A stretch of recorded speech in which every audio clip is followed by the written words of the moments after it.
አዲስ የተጋቡ ጥንዶች የበፊት መኖሪያቸውን ይለቁና ሌላ ሰፈር ተከራይተው መኖር ይጀምራሉ። አዲሱ ቤታቸው በገቡ ማግስት ጠዋት ላይ ቁጭ ብለው ቁርሳቸውን በመብላት ላይ ሳሉ ሚስትየው በመስኮቱ መስታወት በኩል ውጩን ስትመለከት አንዲት የጎረቤት ሴት ልብስ አጥባ ስታሰጣ ትመለከታለች።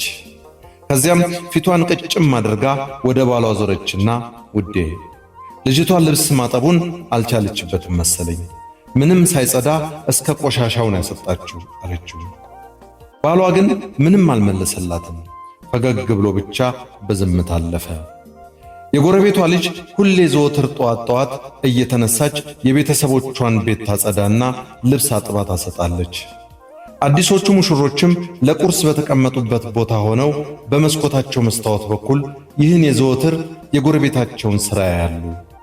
ሚስትየውም ሁሌም ያሰጣችውን ልብስ ዛሬም አልጸዳም የሚለውን ትችቷን ለባሏ ትነግረዋለች።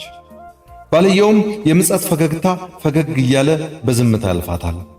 አዲሱ ቤታቸው በገቡ በወራቸው ጠዋት ላይ እንደተለመደው ቁርሳቸውን ሲበሉ ሚስትየው በመደነቅና በመደሰት ወደ ባሏ ዞራ ውዴ ተመልከትማ ጎረቤታችን ዛሬ ጎብዛለች፣ ልብስ የማጠብ ልምድ አካበተች መሰለኝ፣ ዛሬ ልብሶቹን ጽድት ታርጋ ነው አጥባ ያሰጣቸው አለችው በደስታ እየተፍለቀለቀች።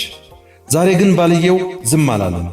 የምጸት ፈገግታውን እያሳያት ዛሬ እኮ በሌሊት ተነስቼ የቤታችንን መስኮት መስታወቶችን አጸዳሁት አላት። ለካ እስከ ዛሬ ሚስትየው በጎረቤቷ ላይ የምታቀርበው ትችት ልክ አልነበረም።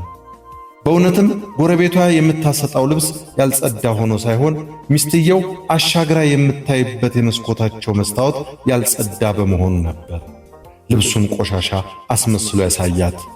እና ምን ለማለት ነው?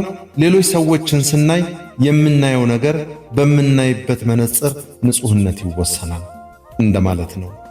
ስለ ሌሎች ሰዎች የባህሪም ሆነ የተግባር መቆሸሽ ከማውራታችን በፊት ያንን ነገር ያየንበት የእይታ መነጽራችን ንጹህ መሆኑን እናረጋግጥ።